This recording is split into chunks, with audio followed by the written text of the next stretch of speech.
ఈ రాత్రి మనమందరం ఇలా కూర్చుండడానికి దేవుడు మనకి ఇచ్చినటువంటి భాగ్యాన్ని బట్టి మనమందరము దేవుని స్తుతించవలసిన వారమై ఉన్నాము. మరి మన సంఘ అధ్యక్షులు గౌరవ విలియం పీటర్ గారికి ప్రత్యేకంగా వందనాలు చెల్లిస్తున్నాను. అలాగే మన సంఘ కాపరి గారైనటువంటి నోబల్ రాయ్ గారికి, అలాగే మనందరికీ అత్యంత ప్రియులు, మరి మనందరికంటే కూడా అంటే మా జనరేషన్కి మార్గదర్శిగా ఉన్నటువంటి రిటైర్డ్ ప్రిన్సిపల్ జాన్ పాల్ గారికి, అలాగే మన సంఘ పెద్దలకు, కూడినటువంటి విశ్వాసులకు, మరి విశేషంగా కుటుంబ సభ్యులకు ప్రభువైన యేసుక్రీస్తు నామమున శుభములు తెలియజేస్తున్నాను. నేను చాలా సంఘాలకు వెళుతున్నప్పుడు రెండు విషయాలు ఈ మధ్యకాలంలో నేను ఒక్కు చెప్తున్నాను. ఒకటి ఏమిటంటే, ఇది నేను కొత్తగా చెప్పేది కాదు, we use to do that once. ఒకప్పుడు చేస్తూ ఉండేవాళ్ళం. ఇప్పుడు ఆధునిక యుగంలో ఎవరు మట్టి వాళ్ళు బిజీగా ఉండడం మర్చిపోయాం, అంతకంటే ఏం లేదు. మొట్టమొదటిది ఏంటంటే, ప్రతి ఆదివారం నా చిన్నతనంలో ఆ సొంత ఇల్లైనా దూరం నుంచి వచ్చిన ఆ పాదిరి గారికి భోజనం పెట్టేవారు, వండి భోజనం పెట్టేవారు. రెండవది అంటే ఆదివారం నాడు, కొన్నిసార్లు ఆదివారం కాకుండా కూడా పిలిచి పెట్టేవారు అప్పుడున్న కాలంలో ఆ ఉన్నటువంటి వనరులను బట్టి. రెండవది, సంఘంలో ప్రతి వాళ్ళ కుటుంబంలో సంవత్సరంలో ఏదో ఒకసారి కృతజ్ఞత కూడి జరిగేది. అంటే సాధారణంగా మనం ఎప్పుడు పెడతామంటే బర్త్డే అప్పుడు, లేకపోతే మెచ్యూర్ అయినప్పుడు, ఏదో జరిగినప్పుడు పెడతాం. అలా కాకుండా సంఘం అంతా వెళ్ళి ఆ కుటుంబం దగ్గర కూడి ప్రార్థన చేసి, ఇదిగో మేమంతా ఉన్నాం వీరికి. అలాగే అంత మాత్రమే కాదు, నా అనుభవంలో నా చిన్నతనం నేను చూశాను, అక్కడ సువార్త ప్రకటించేవారు ఎక్కువగా. కుటుంబం గురించి లేకపోతే ఈ అకేషన్ గురించి కాకుండా యేసుక్రీస్తుని గురించినటువంటి మాటలు ప్రకటిస్తూ ఉండారు. ఆ బయట మంచాల మీద కూర్చుని, ఎప్పటిలాగా ఇంత సెటప్ ఉండేది కాదు. ఆ సమ్మర్లో ముఖ్యంగా బయట మంచాల మీద కూర్చుని ఆ గోడ దగ్గర కూర్చుని విని తర్వాత మందిరానికి వచ్చిన వాడు ఎంతమంది ఉన్నారు. ముఖ్యంగా నేనున్నటువంటి ప్రాంతంలో ఎవరు ప్రభు నమ్ముకున్న వారు కాదు. అక్కడ బీరవాళ్ళ కుటుంబాలు అంటారు, బహుశా బంధువులు కూడా అక్కడే ఉన్నారు. మన రాజశేఖర్ గారు మేనత్త వాళ్ళు అక్కడ ఉన్నారు. అక్కడ ఎవరు ప్రభు నమ్ముకోలేదు. మేము ఇంకో కుటుంబం వెళ్ళేవాళ్ళం. ఆ బీరవాళ్ళలో ఆమె ఉండేది, ఆమె పాలు అమ్ముకునేది, ఆమె ఒక్కదే నమ్ముకునేది. వాళ్ళ ఇంటి దగ్గర కూటమి పెడితే ఎవరు ఒప్పుకునేవారు కాదు, కానీ మొత్తం మీద వింటూ ఉండేవారు. ఈ రోజున all the families have become Christian families. మొత్తం అన్ని కుటుంబాలు మారిపోయాయి. నాకు అర్థమైంది ఏంటో తెలుసా, ఇలా కోటాలు పెడితే లైటింగ్లు గిటింగ్లు ఏం లేవు. ఆ పెట్రోల్ బాక్స్ లైట్ పెట్టి ఈ మైక్ కోసం కూడా ఏదో 50-100 ఇచ్చేవారు అతనికి, ఒక గంటకి 2 గంటకి చెప్తూ ఉంటే వాళ్ళందరూ విని ఈనాటికి there happened a tremendous change, గొప్ప మార్పు వచ్చింది. కారణం ఏంటో తెలుసా, గృహ కూడికలు అని నేను గ్రహించాను. వాళ్ళ మందిరానికి రమ్మంటే రారు. ఇలా ఎప్పుడైతే మనం కూటమి పెడతామో ఎవరో ఒకరిని ఎప్పుడొకప్పుడు దేవుని వాక్యం పట్టుకుంటుంది. That is the purpose. కాబట్టి గృహ కూడికలు అనేవి ఆదిమ సంఘంలో చేశారు. దానికి మాసిలమణి ఒక పాట రాశారు. ఆ పాటలో నేను చెప్తూ ఉంటాను, అనుదిన కూటములు అందరి గృహాల్లో అంటారు. అందరి గృహములలో ఆనందముతోనూ వీరుని విందకు పాటలతో గానము చేస్తూ మురిసిపోదాం అంటాడు. బహుశా ఆయన కూడా తన అనుభవంతో రాసి ఉంటాడు. ఆ పిఠాపురం గ్రామంలో ఆ తిరుగుతున్నప్పుడు అక్కడ కూడా బ్యాప్టిస్ట్ చర్చెస్ ఉన్నాయి. వాళ్ళు పాడుతున్నప్పుడు ఆ అనుభవంతో ఆయన వయసులోకి వచ్చిన తర్వాత హీ రోట్ దట్ సాంగ్. దేవుని వారసనమైన పాటలో ఆ చరణం ఉంటుంది అనమాట. కాబట్టి నాకు అది కొన్ని హత్తుకున్నాయి. ఇది నేను చాలా చోట్లకి వెళ్ళి చెప్పినప్పుడు ఆ పాదిరిని ఫోన్ చేసి చెప్తారు, సార్ మీరు చెప్పినట్టు మాకు జరుగుతుందని వారానికి 4 పిలుస్తున్నాడు భోజనానికి అని చెప్పారు. ఎక్కడ తినాలో తింటే లేనిపోని చెప్పారు, మీరు 4 ఒకేసారి తినమన్నా లేనిపోని ఇబ్బంది వస్తుందని ఒక ఆయన చెప్పారు. వారానికి 2 సార్లు పెట్టమంటున్నారని కూడా మాకు కుదరట్లేదని అంటారు ఒకరు. That's really effective. అది ఖచ్చితంగా పనిచేస్తుందని నేను నమ్ముతున్నాను. కాబట్టి ఈ రాత్రి మనం ఇలా కూర్చున్నామంటే this is the plan of our God before the foundation of the world. జగత్ పునాది వేయబడక మునిపే ఈ 2024వ సంవత్సరము సెప్టెంబర్ మాసము 14వ దినము ఈ రాత్రి ఇక్కడ ఉండాలని హీ ప్రిఆర్డైన్డ్. ఆయన ఎప్పుడో నిర్ణయించేశాడు. మనకి ఇప్పుడు తెలుసు కానీ ఆయన ఎప్పుడో నిర్ణయించాడు కాబట్టి ఈ దినాన్ని మనం ఇక్కడ ఉన్నాం. అందును బట్టి మనం సంతోషించాలి. నేను ఒక మాటను చూపించి త్వరగానే ముగిస్తాను, ఎందుకంటే మన కాటేజ్ ప్రేయర్ మీటింగ్ కనుక తర్వాత భోజనాలు ఉంటాయి కనుక మనం త్వరగానే ముగించుకుందాం. ఒకసారి మాట చూద్దాం. అపోస్తుల కార్యములు, బైబిల్ ఉన్నవారు తెరవండి. అపోస్తుల కార్యములు 10వ అధ్యాయము, అపోస్తుల కార్యములు 10వ అధ్యాయము 36వ వచనాన్ని చదువుకుందాం. అపోస్తుల కార్యములు 10వ అధ్యాయము 36వ వచనం. ఇది ఒకటి కూడా నేను మళ్ళా చెప్తున్నాను మీకు. Some of you should learn to read the scripture. కింద కూర్చున్న వాళ్ళు బైబిల్ చదవడం నేర్చుకోవాలి. ఇక్కడ స్టేజ్ మీద ఉన్నవాడు కాకపోయినా పెద్దవాడు కాబట్టి అక్కడ కూర్చున్నవాడు వెంటనే తీసి చదవడం నేర్చుకోవాలి. ఇన్వాల్వ్ అవ్వడం అంటారు దాన్ని. అందుకని వాళ్ళే చదువుకుంటారు, వాళ్ళే మాట్లాడతారు కాదు, చదవడం నేర్చుకోవాలి. సరే, నేను చదువుతున్నాను చూడండి. యేసుక్రీస్తు అందరికీ ప్రభువు. ఆయన ద్వారా దేవుడు సమాధానకరమైన సువార్తను ప్రకటించి ఇశ్రాయేలుకు పంపిన వర్తమానము మీరు ఎరుగుదురు.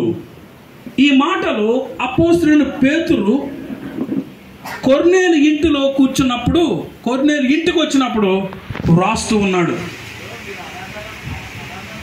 10వ అధ్యాయం మొదటి నుంచి చదివితే, ఇటలీ పటాలం అని మన పటాలములో శతాధిపతి అయిన కొర్నేలు భక్తిపరుడు ఒకడు కైసరైలో ఉండెను. అతడు తన ఇంటి వారందరితో కూడా దేవుని యందు భయభక్తులు గలవాడై ఉండి ప్రజలందరకు బహుధర్మము చేయించు ఎల్లప్పుడూ దేవునికి ప్రార్థన చేయువాడు. He was a centurion. He was not an ordinary man like you and me. మనలాంటి సామాన్య మానవుడు కాదు కొర్నేలి. ఆ కాలంలో ఈ రోమా సైన్యంలో నడిచి యుద్ధం చేసేటువంటి వాళ్ళు 3 నుంచి 6 వేల మంది ఉండేవారట. దాన్ని ఏమనేవారంటే ఇన్ఫ్రాంటీ అనేవారంట. కేవలరీ అని ఒక మాట ఉండేది. దాంట్లో 100 నుంచి 200 మంది గుర్రాల మీద వెళ్తూ యుద్ధం చేసేవారు. అలాంటి దానికి లిజియన్ అంటారు, పటాలము. ఆ పటాలంలో హీ వాజ్ ఎ సెంచూరియన్. ఆయన శతాధిపతిగా ఉన్నాడు. మామూలు మనిషి కాదు, ఉన్నతమైన స్థితిలో ఉన్నాడు. ఆ రోజున గొప్ప ఉద్యోగం ఏంటంటే సైన్యాన్ని నడిపించడం. అంత గొప్పవాడైనా సరే ఇంటి దగ్గర ఏం చేసేవాడు తెలుసా? ప్రతిదినము ప్రార్థన చేసేవాడు. దేవునికి మహిమ కలుగును గాక. దేవునికి ఏం చేసేవాడు అంటే ప్రార్థన చేసేవాడు. ప్రార్థన చేయడమే కాదు, ధర్మకార్యాలు చేస్తుండే, ప్రజలందరికీ ధర్మకార్యాలు చేస్తూ ఉండేవాడు. అలా చేస్తూ ఉంటే ఒక రోజున ప్రార్థన చేసుకుంటున్నాడంట. అట్ ద 9th hour, అంటే 3 గంటల వేళ దేవుని దూత వచ్చి నిలబడింది అక్కడ. దూత వచ్చి చెప్తుంది ఏమని తెలుసా? కొర్నేలి అని పిలుస్తుంది. పిలిచినప్పుడు వెంటనే ఏంటి ప్రభు అని అడిగాడు. ఏం లేదు, నువ్వు చేసిన ప్రార్థనలు, నువ్వు చేస్తున్న ధర్మకార్యాలు దేవుని దగ్గరికి వచ్చాయి. కాబట్టి నువ్వేం చేయాలంటే యొప్పేలో పేతురు అనేటువంటి వ్యక్తి ఉన్నాడు, అతని దగ్గరికి వెళ్ళు. నేను అతను నీ కొరకు మాటలు సిద్ధపరిచాను. అతను వచ్చి నీతో మాట్లాడుతున్నప్పుడు 4 రోజులు పట్టింది. అందులో ఒక మంచివాడిని పంపించాడు. జరిగిన తర్వాత మర్నాడు పంపించాడు. వాడు అక్కడికి వెళ్ళినప్పుడు సాయంకాలం అయింది. ఆ రోజు అక్కడ ఉన్నాడు. 4వ రోజున తిరిగి ఇక్కడికి వచ్చారు. వచ్చిన తర్వాత పేతురు నిలబడి మాట్లాడుతున్న మాటలో ఈ మాట చాలా ప్రాముఖ్యమైనది. ఏంటో తెలుసా? యేసుక్రీస్తు అందరికీ ప్రభువు. ఆయన క్రైస్తవులకు మాత్రమే ప్రభువు కాదు, క్రైస్తవ దేశాలకు మాత్రమే ప్రభువు కాదు, ఈ భూమి మీద ఉన్నటువంటి సమస్తమునకును హీ ఈజ్ ద లార్డ్. మనకు అందరికన్నా తెలుగు బైబిల్లో, ఇంగ్లీష్ బైబిల్లో ఆల్ అంది. ఆల్ అంటే అన్నిటికీ, సృష్టి అంతటికి ఆయన ప్రభు. అందుకు ఒక పాట ఉంది, యేసు అందరికీ ప్రభువు, యేసే లోక రక్షకుడు, లోకము ఆకాశము మారిన నిత్యముండును క్రీస్తే. యేసు అందరికీ ప్రభువు, అల్ఫా ఒమేగాయు యేసే, ఆద్యంతములు ఆ క్రీస్తే. అల్ఫా ఒమేగాయు యేసే, ఆద్యంతములు ఆ క్రీస్తే. అన్ని కాలం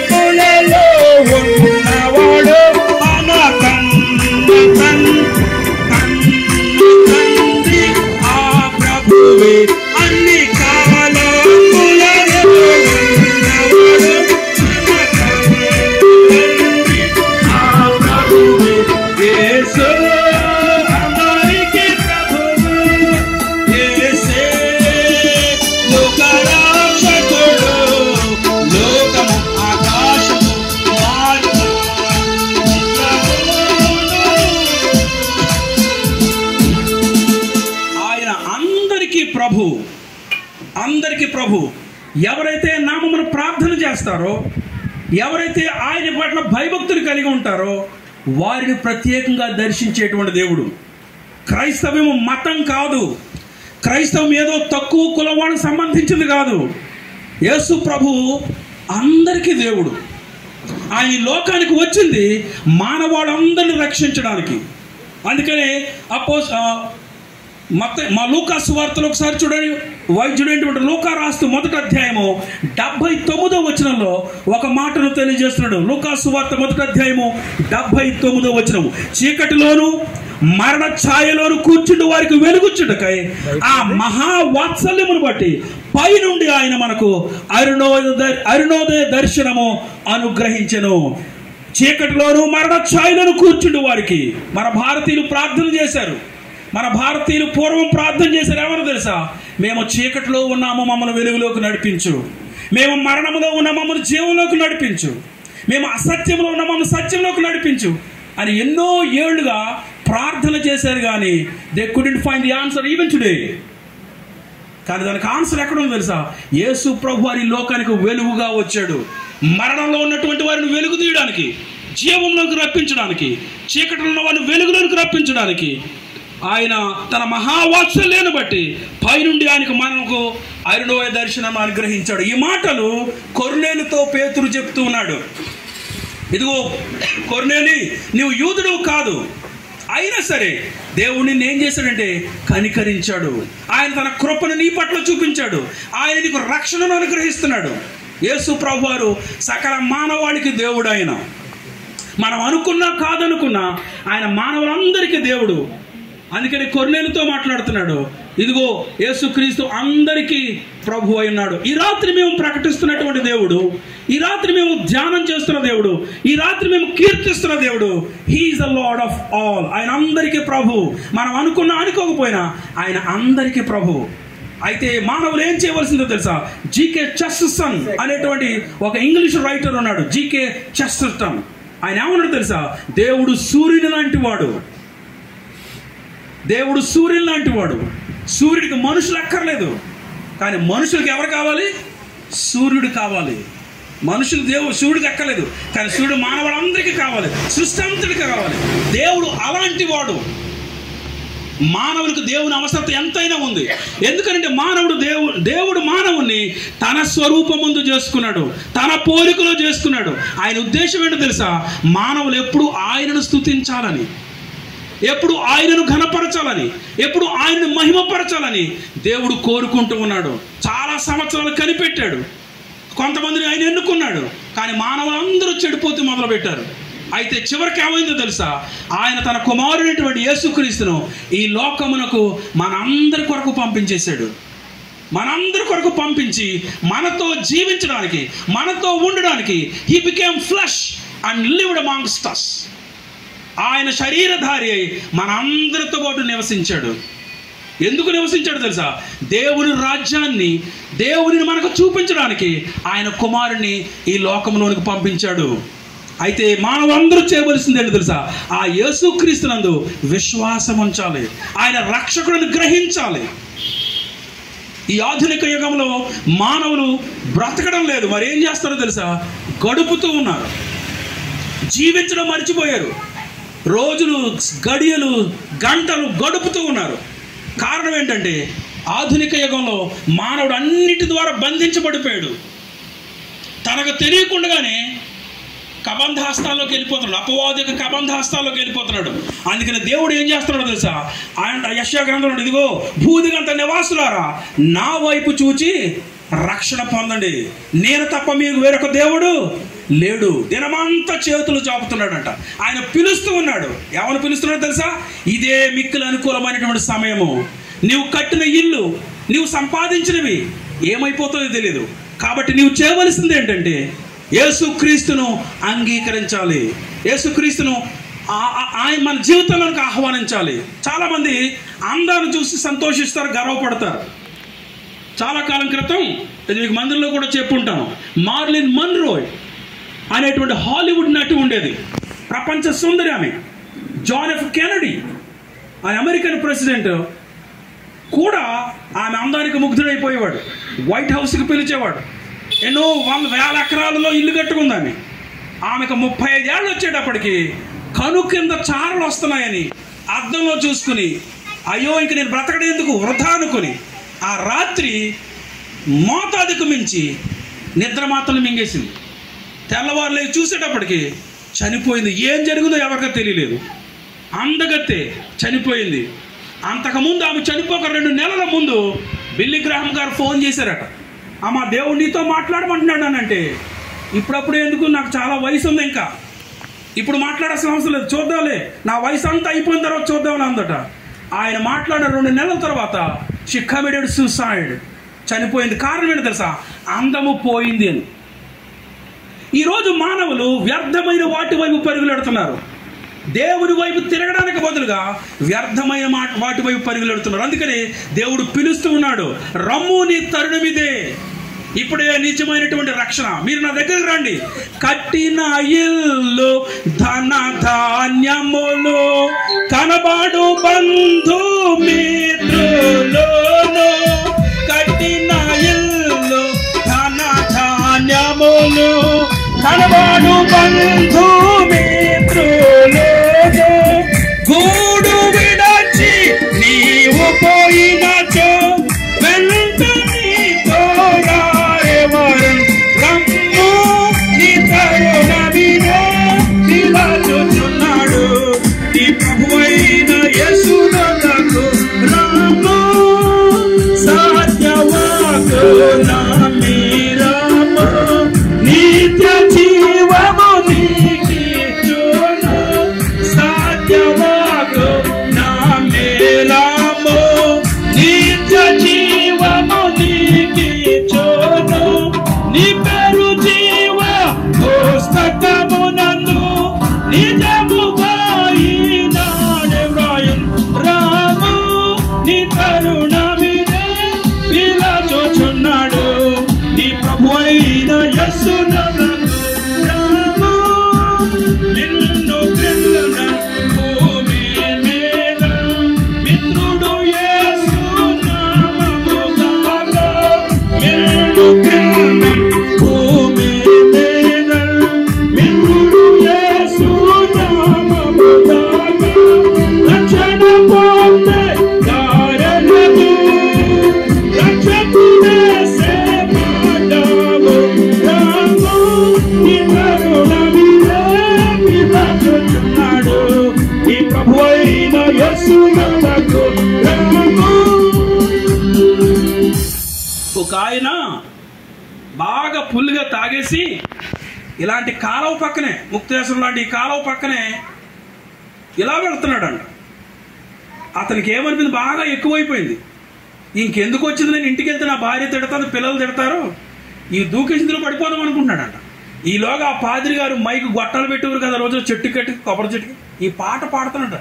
ఎవడాడు రమ్మంటున్నాడు, నన్ను రమ్మంటున్నాడు ఏంటని ఆడు అనుకుంటున్నాడు. అనుకొని మొత్తం మీద ఎలాగో తమాయించుకుని లేచి ఆ సైకిల్ ఎక్కి నెమ్మదిగా వచ్చేసినాడు. వచ్చినప్పటికి ఇలాంటివి సెటప్ లేదు, చెప్పాను కదా, ఆ చెట్టు కింద ఎక్కడో పెట్టేవారు, ఆ పెట్రోల్ బాక్స్ లేకపోతే లాంతారు, హరికెళ్ళి అంటారు. ఏమయ్యా పాస్టర్ గారు నన్ను కేకేద్దామంటే నేను ఎప్పుడు కేకేసింది నేను అన్నాడు. మరి నువ్వే కదా గట్టిగా పాడుతున్నావు రమ్ము నీ తరుణి మీద అని. ఆ రాత్రి అతను రక్షించబడ్డాడు, తర్వాత జీవితాన్ని మార్చేసుకున్నాడు. అందుకనే ఈ కోటాలు పెడుతూ ఉండారు, ఇది అయిపోయినట్టు. కాబట్టి నా మాట గట్టిగానే వస్తాను. కాబట్టి మనము అందుకనే మాసిలమ్మన్ గారు రాశారు, మీరు ఏదోలాగా ఇక్కడ ఏదో జరుగుతుంది స్క్రీన్ మీద చూస్తున్నట్టు కూర్చున్నారు. నా చిన్నతనంలో లేదు, ఆ చదువు లేకపోయినా పగలంతా పని చేసి పాపం ఈ ఇప్పుడు ఏమంటారు ఈ కలుపు తీతలు, మార్నింగ్ వాకింగ్ చేస్తున్నా చూశాను, ఆ కలుపు తీత తీసి చెమట కంపు సెంట్లు ఇవ్వపడాలి, అలా ఏమంటారు వాటిని తాటాకు చేపల మీద కొబ్బరి చేపల మీద కూర్చుని దేవుని స్తుతించుతూ ఉండేవారు, చదువులు లేకపోయినా సరే. అలా చేశారు కాబట్టి పాతల దెబ్బలో అయినా ఇంకొక చోట అయినా మీటింగ్లు పెట్టారు కాబట్టి మీకు తెలుసున్నది, నేను పాటల దెబ్బ వెళ్ళేవాడిని డ్రమ్ము కొట్టడానికి. I used to go there, మా పాస్టర్ గారు తీసుకెళ్ళేవారు. అప్పుడు ఈ లైట్లు ఏమి లేవు, ఎంతోమంది అక్కడ జీడిఎం సంఘం వాళ్ళు అనేవారు, మీరు రండి ఇక్కడ కూటాలు పెట్టండి అనేవారు. ఎందుకంటే పెద్దలు కదా, వాళ్ళకి అంతగా అనిపించేది కాదు. మా పాస్టర్ గారిని తీసుకెళ్ళి మాట్లాడించాలి, కిత్తం చెరువు అయింది. ఈ మాటలు ఎందుకు జ్ఞాపకం చేస్తున్నారు తెలుసా? ఆ కీర్తన చెరువులు ఆయన కుటుంబంలో ఎవరు నమ్ముకునేవారు కదా రోజు. ఇప్పుడు అదంతా కూడా క్రైస్తవ గ్రామం అయిపోయింది. పాతల దెబ్బ అంతా క్రైస్తవ గ్రామం అయితే అంతవరకు బాగానే ఉంది, పైకి బాగానే ఉంది, కానీ లోపల మాత్రం అసలు లేదు. ఇప్పుడు అంతా ఎలా ఉందంటే పెరిఫెరికల్, పైనే. అందుకని మరలా మనం ఎక్కడ పోవాలి తెలుసా? మార్టిన్ లూథర్ గారు చెప్పినట్టుగా బ్యాక్ టు ద స్క్రిప్చర్స్, మరలా లేఖనాల వైపుకి వెళ్ళాలి. మనం ఎవరము? యేసుక్రీస్తు మనకి ఎందుకు ప్రభు అయి ఉన్నాడు? నిజంగా ఆయన మన జీవితానికి ప్రభు అయి ఉన్నాడా? ఆయన ప్రభు అయి ఉండుంటే మనం ఇలా ఉన్నాం. పేతురు గారు కూడా ఏమనుకున్నాడు తెలుసా? నేను యూదులు తప్ప ఎవరికి ప్రకటించను అన్నాడు. ఓ ఇంటికి వెళ్ళాడు, వాళ్ళు అన్నారండి ఇంకా భోజనం చేయడానికి సమయం ఉంది, ఇంకా తయారవ్వలేదంటే మేడగా దిక్కు ప్రార్థన చేస్తాడంట. దేవుడు అదే అధ్యాయం ఉంది, 10వ అధ్యాయంలో దేవుడు ఏం చూపిస్తాడు తెలుసా? గొప్పగా పరచబడిన దుప్పటి చూపిస్తున్నాడు. అందులో వివిధమైన జంతువులు, చతుష్పాద జంతువులు, పాకేటువంటి పురుగులు ఇవన్నీ కనబడుతున్నాయి. ఏంటిది అనుకున్నప్పటికీ కొర్నేలు ఇంటి దగ్గర నుంచి మనుషులు వచ్చి నిలబడ్డారు. దేవుడు ప్రతి వారిని తన ప్రణాళిక చొప్పున కన్నాడు. చాలామందికి రోజుల్లో జీవితం యొక్క విలువ తెలియడం లేదు. జీవితం అంటే చాలా సులువుగా చూస్తున్నారు, జీవితానికి వాల్యూ లేకుండా చేసుకుంటున్నారు. కారణం ఏంటో తెలుసా? దేవుని ఎప్పుడైతే విడిచిపెట్టేశారో మనిషికి విలువ లేదు. అందుకని ఈ రాత్రి ఆయన వల్ల అంటున్నాడు, ఇదిగో నేను మీ అందరికీ ప్రభు అయినాను. ఈ కుటుంబ సభ్యులు నాకు ఆ ప్రకాశం గారు, ఆయన సతీమణి గారు ప్రభు నమ్ముకున్నారు. వారి కుటుంబం అంతా కూడా ఉన్నత స్థితిలో ఉంది. చదువుకున్నందుకు కాదు, ఉద్యోగాలు చేస్తున్నందుకు కాదు, వారు దేవుని కలిగి ఉన్నారు. ఇక్కడ బైబిల్ చెప్తుంది, యెహోవా తమకు దేవుడుగా గల జనులు ధన్యులు. ఈ గ్రామంలో దేవుడు వారిని ఉన్నతంగా చేశాడు. కారణం ఏంటంటే దేవుని ఎరిగిన వారు యేసును తమ ప్రభువుగా అంగీకరించారు. నా చిన్నతనంలో ఉండి ఇళ్ల ముందు యేసు మా అందరికీ ప్రభు అని పెద్ద మీటింగ్లు పెట్టినప్పుడు కూడా ఆ వెనకాల ఏం రాసేవారంటే Jesus Christ is Lord of all అని రాసేవారు. అందరికీ ప్రభు, సమస్తానికి ప్రభు, అందరికీ ప్రభు. కాబట్టి ఆయన మనకు కూడా ప్రభుగా ఉన్నాడు. అయితే మనం ఆయన ప్రభుత్వానికి లోబడి ఉండాలి. ఆయన అందరికీ ప్రభువే, కరెక్టే. అయితే మనకు ప్రభుగా ఉన్నాడా? మనం ప్రభుగా ఉంటే మనం ఏం చేస్తామంటే ఆయనకు లోబడతాం. ఇక్కడ కూర్చుని మనం అందరం కూడా ఇలాంటి కూటానికి వచ్చినప్పుడు, ఇలాంటి గృహకుడికి వచ్చినప్పుడు మనం ఎలా ఉండదు తెలుసా? అందరూ కలిసి పాడేలా ఉండాలి. ఇందాక మన పెద్దలు, మన సంఘాధ్యక్షులు గారు చెప్తున్నారు, కుటుంబం అంతా కలిసి పాడాలని. నేను పాడుతుంటే మన రాజశేఖర్ గారు అమ్మగారు పాడుతున్నారు, ఆయన గాబ్రియల్ గారు పాడుతున్నారు, మిగతా వాళ్ళు మా మేడం గారు ఎదుగుతూ పాడుతున్నాడు కొద్దొచ్చు, మిగతా కూడా అలా చూస్తున్నారు, 18 పాడుతున్నాడు. ఎప్పుడు వినలేదండి. అదే మరి మాసిలమ్మ గారు చెప్పింది, ఏం చెప్పాడైనా? అందరూ కలిసి వీణుల విందకు పాటలతో ఏం చేయాలంట? ప్రభువును ఘనపరచాలి, దేవునికి మహిమ కలుగును గాక. కాబట్టి ఆయన మనందరికీ ప్రభు అయినాడు, మనము ఆయనను సేవించాలి. ఇంకో మాట చూపిస్తాను చూడండి, అదే ఒక మాట చూపిస్తాను. రోమీయులకు రాసిన పత్రిక 5వ అధ్యాయము, అపోస్తలుడైన పౌలు గారు రాసిన రోమీయులకు రాసిన పత్రిక 5వ అధ్యాయము మొదటి వచనం ఒకసారి జ్ఞాపకం చేద్దాం చూడండి. 5వ అధ్యాయము మొదటి వచనం. కాబట్టి విశ్వాసం మూలమున మనం నీతిమంతులుగా తీర్చబడి మన ప్రభు అయిన యేసుక్రీస్తు ద్వారా దేవునితో సమాధానము కలిగి ఉందము. ఎందుకు దేవునితో సమాధానం కలిగి ఉండాలి మానవుడు అని అంటే, మానవుడు చేసిన కర్మలను బట్టి, లేక మానవుడు చేసినటువంటి పనులను బట్టి దేవుడికి దూరం అయిపోయాడు. నేను బాగానే బ్రతికేస్తున్నాను అనుకుంటున్నాడు, నేను మంచి పనులు చేసేస్తున్నాను కదా అనుకున్నాడు. కానీ హృదయంలో దేవునికి ఏం లేదు, చోటు లేదు, దేవునికి దూరంగా ఉన్నాడు. ఈ రోజున భారతదేశంలో భక్తికి కొదువు లేదు. ఒకప్పుడు ఎక్కడో ఊరికి ఒక చోట భక్తి చేసేవారు, ఇప్పుడు ప్రతి వీధిలోనూ భక్తి చేస్తున్నారు. నేను అదే చెప్తుంటాను, భక్తికి కొదువు లేదు, డబ్బుకు కొదువు లేదు. మరి ఏంటి కొదువు అంటే ఎలా బ్రతకాలో తెలియడం లేదు, ఎలా జీవించాలో తెలియడం లేదు, పక్క వాళ్ళతో ఎలా ఉండాలో తెలియట్లేదు, కుటుంబంలో ఎలా ఉండాలో తెలియట్లేదు. కారణం ఏంటో తెలుసా? దేవుని లేని జనులుగా ఉన్నారు. అందుకని జ్ఞానం సొలొమోను రాస్తాడు, దేవోక్తి లేని ఎడల జనులు కట్టులేక తిరుగుతారు. Where there is no vision people perish. దేవోక్తి లేకపోతే కట్టులేక తిరుగుతారు. ఎప్పుడు తింటున్నారో తెలియట్లేదు, ఎప్పుడు పడుకుంటున్నారో తెలియదు, ఎప్పుడు తాగుతున్నారో తెలియట్లేదు, వెచ్చలవిడిగా ఉంటున్నారు. కారణం ఏంటో తెలుసా? ప్రభువుని, యేసుక్రీస్తుని ప్రభువుగా అంగీకరించలేదు. ఇంకొంతమంది ఏమనుకుంటారంటే, మేము ఉన్నతమైనటువంటి వాళ్ళం, మా జన్మ ఉన్నతమైంది, ఈ దేవుడు చాలా తక్కువ కులం వాళ్ళ దేవుడు అనుకుంటారు. అందుకని ఒక ఆయన రాశాడు, ఈయన తక్కువ వాళ్ళ దేవుడు కదా, పరలోకమందున భూలోకమందున ఎచ్చట చూసిన యేసు భజన ఏమిరా నరుడా హేళన చేతువు, హేళన కాదిది యేసు భజన.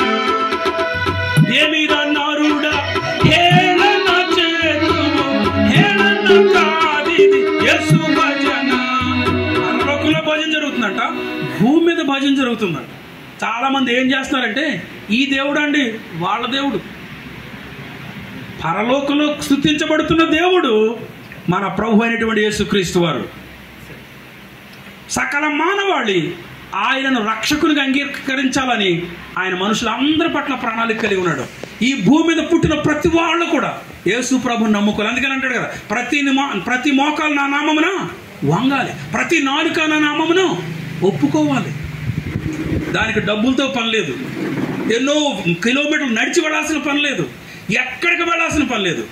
అపోస్తలుడు పేతురు గారు చెప్పినట్టుగా యేసు ప్రభు అని నీ నోటితో ఒప్పుకుంటే, నీ హృదయంతో ఒప్పుకుంటే ఆయన వెంటనే రక్షకుడిగా వచ్చి నీతో ఉంటాడు. ఆయన నీకు ప్రభువుగా ఉంటాడు, నీ మీద ప్రభుత్వం చేస్తాడు. అప్పుడు నీ జీవితం ఎలా ఉంటుందో తెలుసా? ఉన్నతంగా ఉంటుంది, సంతోషంగా ఉంటుంది, ఎప్పుడు సంతోషంగా ఉంటుంది, ఎప్పుడు ఆనందంగా ఉంటుంది. శ్రమల మధ్యలో ఉన్నప్పటికీ, అనుకూల పరిస్థితులు కానప్పటికీ, రోగం ఉన్నప్పటికీ, కష్టాలు ఉన్నప్పటికీ మనం ఎలా ఉంటాం తెలుసా? ఉన్నతంగా ఉంటాం.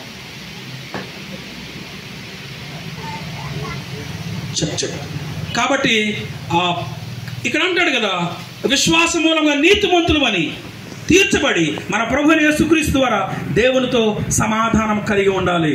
మనిషి దేవునికి దూరం అయిపోయాడు, దేవుని ఉగ్రతకు పాత్రుడు అయిపోయాడు. దేవుడు చూసాడు మనిషికి ఎలా ఉందో తెలుసా? వీడిని ఎప్పుడు చంపేద్దాం అనిపించింది.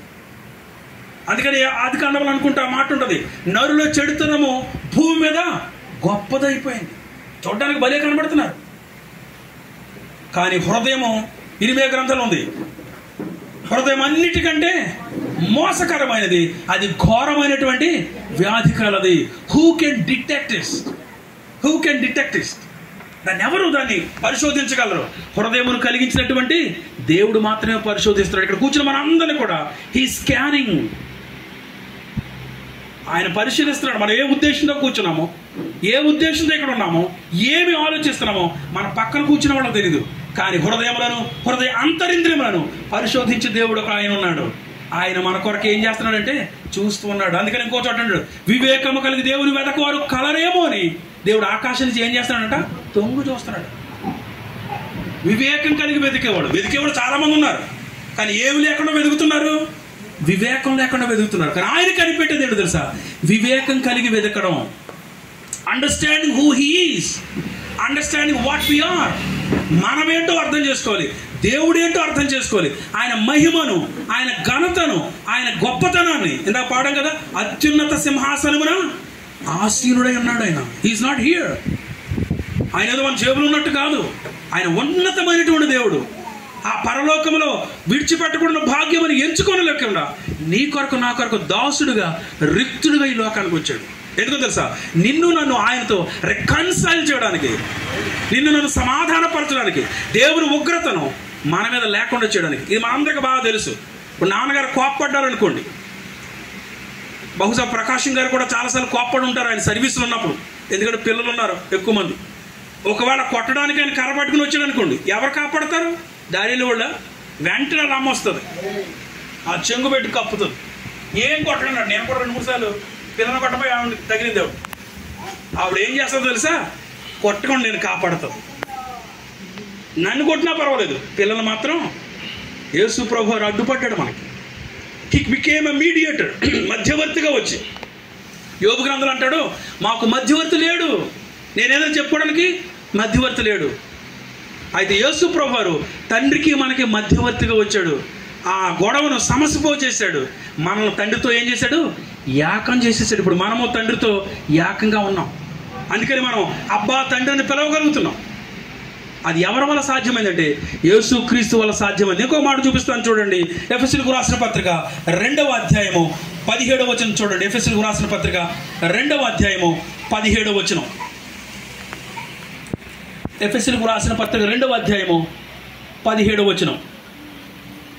ఎవరైనా చదువుతారా? మరియు ఆయన వచ్చి దూరస్తులైన మీకును సమీపస్తులైన వారికి సమాధాన సువార్తను ప్రకటించెను. ఆయన ద్వారానే మనం ఉభయులము ఒక్క ఆత్మ యందు తండ్రి సన్నిధికి చేరగలిగి ఉన్నాము. కాబట్టి మీరు ఇక మీదట పరజనులను పరదేశులై ఉండక పరిశుద్ధులతో ఏక పట్టణస్థులను దేవుని ఇంటి వారునై ఉన్నారు. ఆయన వచ్చి ఏం చేశాడంట? దూరస్తులైన మీకును సమీపస్తులైన వారికి. మీరంటే ఎవరు? దూరస్తులైనటువంటి యూదేతరుడు. సమీపస్తులు అంటే యూదులు. దూరస్తులు అంటే ఎవరు తెలుసా? యూదేతరులు. మన ఇద్దరిని ఏం చేశాడు తెలుసా? యేసుక్రీస్తు వారు ఐక్యపరచాడు తండ్రితో. ఆయన ఈ లోకానికి ఎలా వచ్చాడు తెలుసా? ప్రభుగా వచ్చాడు. ఈ రాత్రి మరోసారి జ్ఞాపకం చేస్తున్నాడు. ఇది ఎప్పుడు వినటువంటి వాడికి జ్ఞాపకం చేస్తున్నాడు. ఎన్నో సంవత్సరాలుగా వింటున్న మనకు జ్ఞాపకం చేస్తున్నాడు. మీరు ఎప్పుడైనా యేసుక్రీస్తు నా ప్రభు అని చెప్పుకుంటారా? చెప్పుకున్నామంటే రక్షణ ఇచ్చినప్పుడు అక్కడ అడిగారండి. మళ్ళీ చాలా సంవత్సరాలు అయిపోయిందండి. ప్రతిరోజు మనం లేచామని తెలుసా? Lord, you are my Lord. ఈ దినము నేను కాదు ప్రభువా, నీ చిత్త ప్రకారంగా జరిగించాలి. నీవు నా మీద ప్రభుత్వం చేయి. నేను బయలుదేరినప్పుడు ఏమనుకుంటాను తెలుసా? ఇదిగో నేను బయలుదేరుతున్నాను. I'm not going to drive, you drive.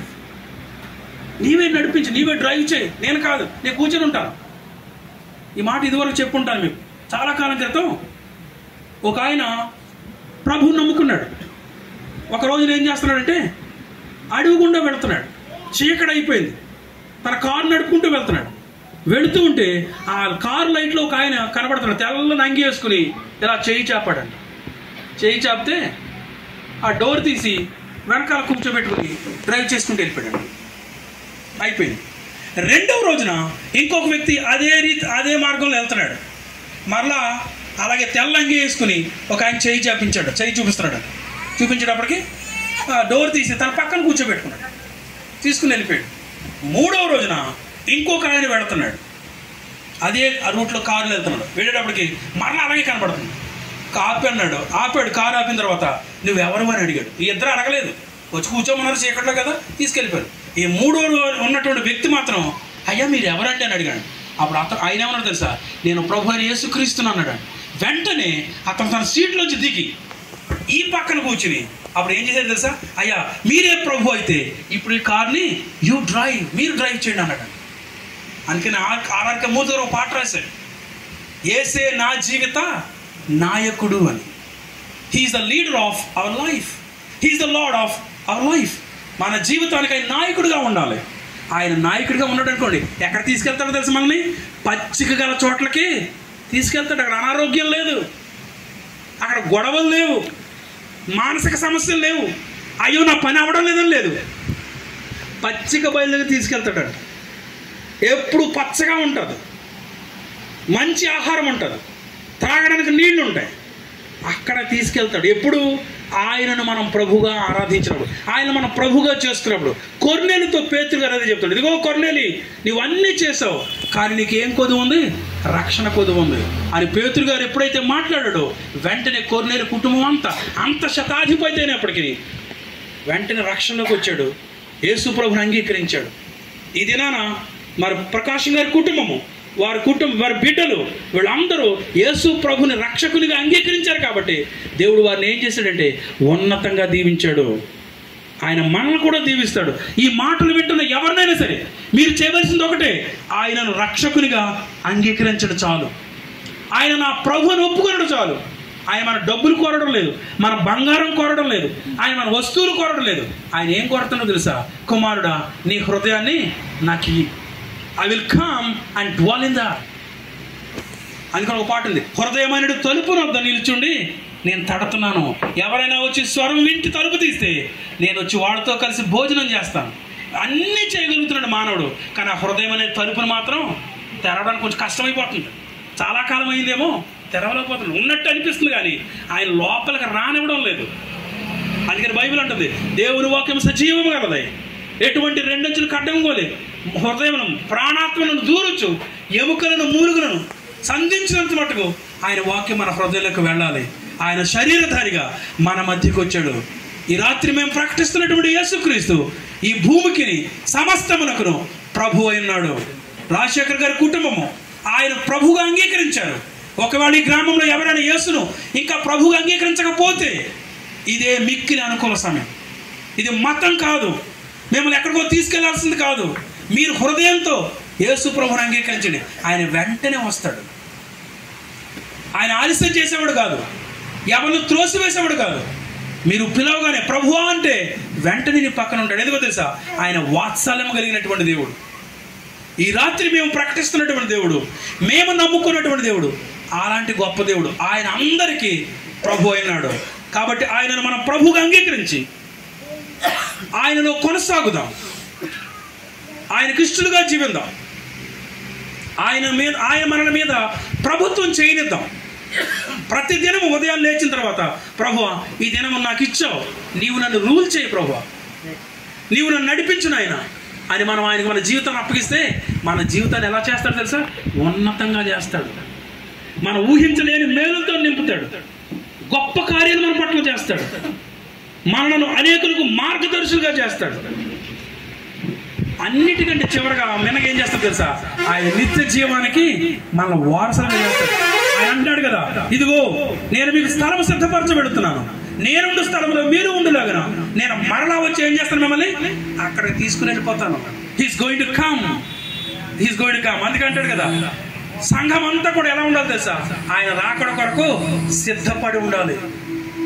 ఆయన త్వరగా వచ్చేస్తున్నాడు, ఆయన రావడానికి సిద్ధంగా ఉన్నాడు. మరి ఎందుకు కనిపెడుతున్నాడు తెలుసా? ఇంకా చాలా మంది మన కుటుంబాలలోనే, బయట వాళ్ళ సంగతి పక్కన, మన కుటుంబాలలోనే ఇంకా చాలా మంది ఆయన రక్షకులుగా అంగీకరించలేదు, ఆయన ప్రభువుగా అంగీకరించలేదు, ఆయన్ను తన మీద ప్రభుత్వం చేయనివ్వడం లేదు. అందుకని కనిపెడతామన్నాడు. ఎప్పుడు నాకు సమయం ఇస్తాడు, నేను I'm coming, I'm ready to come, నేను రావడానికి సిద్ధంగా ఉన్నాను అంటున్నాడు ఆయన. మనం ఏం చేస్తామంట, ఇవాళని రేపని వాయిదా వేసుకుంటూ, ఇంకా కాదులేండి, ఇంకా వయసు ఉందిలేండి, పెళ్లికి తీసుకుందాంలేండి, పెళ్లికి ముందు రోజు బాప్తిజం పొందాలండి. చాలా కాలం క్రితం ఈ మాట చెప్పి నేను ముగిస్తాను. బిల్లి గ్రహం గారు ఒకసారి సభలు పెడుతున్నారు. ఆయనతో కూడా ఒక అటెండెంట్ ఉండేవాడు. అందరూ కూర్చున్నారు ఆయన సభలో, లక్షలాది మంది కూర్చున్నారు. ఒక కుర్చీ మాత్రం ఖాళీగా కనబడుతున్నాడు. రిజర్వ్ చేసుకున్నాడు, కానీ ఖాళీగా కనబడుతుంది. పేరు అంటించారు, అక్కడ పేరు రాసి పెట్టారు. ఆయన ప్రసంగం చేస్తున్నాడు, కానీ ఆయన దృష్టి అంతా ఖాళీ కుర్చీ మీద ఉంది, ఈ లక్షల మంది మీద లేదు. ఏమైపోయాడు యవనస్తుడు, ఈ పేరు గల వ్యక్తి ఏమైపోయాడు? అతను ఏం చేస్తున్నాడో తెలుసా? ఇవాళ ఆఖరి రోజు ఎలాగా బిల్లి గ్రహం గారి మీటింగ్ వెళ్తాను, ఆయన ఖచ్చితంగా కన్విన్స్ చేస్తాడు, నేను రక్షణలోకి వెళ్ళిపోవాలి, కాబట్టి ఎంజాయ్ చేద్దామని కారు డ్రైవ్ చేసుకుంటూ వెళ్ళిపోతున్నాడు. చాలా వేగంగా వెళ్ళిపోతున్నాడు. ఎంత వేగంగా వెళ్ళిపోతున్నాడు అంటే లిమిట్ దాటి వెళ్ళిపోతున్నాడు. ఆ రోడ్డు ఎక్కడికి వెళ్తుందో కూడా తెలియట్లేదు. వెళ్ళిపోతూ ఉండగా చివరికి ఒక లోయ వస్తుంది. అక్కడ అడ్డు ఉందంట, అక్కడ బోర్డు పెట్టారంట, ఇది దాటి వెళ్ళకూడదని. ఆ వేగంగా వెళ్ళిపోతూ లోయలో పడి చనిపోయాడు. ఆ మర్నాడు ఆ న్యూస్ తెలిసింది ఆయన. బిల్లి గ్రహం గారు ఎంతగానో బోర్డును వెలిపించాడు. మనమైతే ఎవరిపోతే పోయిననుకో, ఆ ఒక్క ఆత్మ కోసం ఎంతగానో ఇన్ని లక్షల మంది వచ్చారు, కానీ నాకు హ్యాపీనెస్ లేదు. అతను చనిపోయాడు. ఇప్పుడు ఎక్కడికి వెళ్ళిపోతాడు మీకు తెలుసు లేదో? చనిపోయిన తర్వాత దేర్ ఇస్ నో రికమెండేషన్. ఎవరు రికమెండ్ చేయడానికి లేదు. ఏం చేసినా ఈ భూమి మీద ఉండగానే మనం చేయాలి. ఆయన రక్షణను అంగీకరించినా, ఆయన వాక్యంలో నడవాలనుకున్నా, బ్రతుకున్నప్పుడే, స్పృహలో ఉన్నప్పుడే ఎంతో బాధపడ్డాడంట. But it was too late. ఏం చేయలేకపోయాడు. ఆ పేరు గల కుర్రాడు కారుతో సహా లోయలో పడిపోయి చనిపోయాడు. అతను ఏమనుకున్నాడో తెలుసా? ఈ రాత్రి ఎంజాయ్ చేసేద్దాం, ఆ తర్వాత మీటింగ్ వెళ్దాం అనుకున్నాడు. ఆ ఎంజాయ్మెంట్లో పడి చివరికి లోయలో పడిపోయాడు. అతను కూడా తెలియలేదు. మరణము అలా కనిపెడుతూ ఉంది. మరణం అంట కిటికీలు గుండా ఎక్కుతుంటాడు. ఆడు రెడీగా ఉన్నాడంట, ఎప్పుడు పట్టుకుందామని. అయితే యేసు ప్రభువు అంటున్నాడు, ఇదిగో నా దగ్గరకు వచ్చి నేను ఏమి ఇస్తాను? I give my life, I give my abundant life. నేను నా జీవాన్ని ఇస్తాను, సమృద్ధి జీవాన్ని ఇస్తాను. మామూలు జీవం కాదు, అది లోకం ఇచ్చే జీవం, మామూలు బ్రతుకు కాదు. నేను ఇచ్చే జీవం తీసుకుంటే మీరు ఎలా ఉంటారో తెలుసా? అమృతం అనేవారు పూర్వం, ఎలిక్సర్. అది తాగితేనంట ఎప్పుడు అలాగే ఉండేవారు. అది ఉండేవారు లేదు, మనం చూడలేదు. కానీ ఆయన ఇచ్చి నీళ్లు తాగితే, ఆయన ఇచ్చేటువంటి ఆ సమృద్ధి జీవాన్ని తీసుకుంటే మనం ఎలా ఉంటాం తెలుసా? నిత్య యవ్వనంలో ఉంటాం. బైబిల్ చెప్తుంది, యెహోవా కొరకు ఎదురు చూచువారు నూతన బలం పొందుతారు, వారు పక్షిరాజు వలె రెక్కల చాచి ఎగురుతారు, పైకి ఎగురుతారు. ఆయన కొరకు కనిపెట్టాలి. ఆయన మనం ప్రభువుగా మన జీవితాల్లో ప్రతిష్ఠించాలి. కాబట్టి నేను మాటలు ముగిస్తున్నాను. ఈ రాత్రి మన ప్రకాశం గారు వారి కుటుంబం అంతా కలిసి సంఘాన్ని ఆహ్వానించి, అయ్యా మా ఇంటి దగ్గర మొట్టమొదటి పెట్టాలి. నేను ఆ రోజు నాకు వెంటనే చెప్పాను, నేను అక్కడ ఇంకా స్టేజ్ దిగి వచ్చి కూర్చొని మాట్లాడుతుంటే ఆయన ప్రకటించడం, మన సంఘ అధ్యక్షుల వారు ప్రకటించడం, మొట్టమొదటి మీటింగ్ మా ఇంటి దగ్గర పెట్టాలన్నారు. నేను అనుకున్నాను చాలామంది వస్తారు ఇంకా మన వాళ్ళు, మరి అందులో పెట్టిన వాళ్ళు చాలామంది ఉన్నారు గ్రూప్లో, మరి చాలామంది ఎందుకు కనబట్టలేదు. కాబట్టి ఇది మంచి తరుణం. ఇలాంటి కూటాలు మరి ప్రతి నెల జరగడానికి, అనేకులు రక్షణలోకి రావడానికి, రక్షణ పొందిన మనము, ఇందాక మన పెద్దలు వాడే ఒక మాట రివైవల్. వైవ్ అంటే లైఫ్ అని, వైవా వివా అంటారు. వివానికి ఒక డబ్బా వచ్చింది పూర్వం, ఇప్పుడు వస్తుందో తెలియదు, పొడి కలుపు తాగుతారు. వివా అనే మాట లైఫ్కి సంబంధించింది. కరికులం వివిటీ అంటారు. ఆ వివా అనేది లైఫ్. రివైవ్ అంటే తెలుసా? తిరిగి పునరుజ్జీవం పొందడం. ఒకప్పుడు వెలిగించబడ్డాం, కొంతమంది ఏంటంటే అలాగేదో కామన్గా జరిగిపోతుంది. ఇప్పుడు మరలా మనం ఏం చేయాలి తెలుసా? తిరిగి ఉజ్జీవింపబడాలి, ఉజ్జీవంలోకి రావాలి, ఆరిపోయిన దివిటీలు వెలగాలి. ఈ కూటాల్లో లేకపోతే ఈ గృహకుడుకులు గృహస్థులతో పాటుగా మనం కూడా ఆత్మీయ మేలును పొంది మరలా మనం ప్రభువుకు సమర్పించుకుందాం. ఆయనను ప్రభువుగా మన జీవితాల్లో ప్రతిష్ఠించుకుందాం.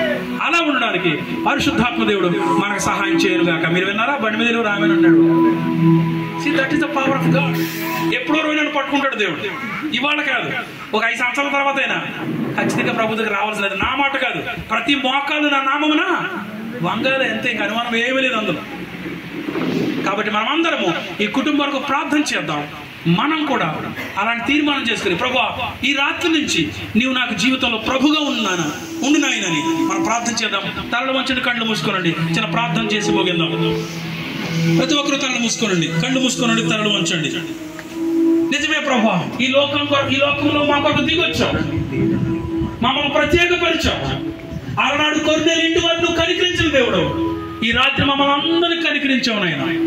నీవు మాకు ప్రభుగా ఉన్నందుకు వేల కొలది స్తుతులు చెల్లిస్తున్నాము. నిన్ను ఘనపరుస్తున్నాం ప్రభువా, నిన్ను మహిమపరుస్తున్నాం.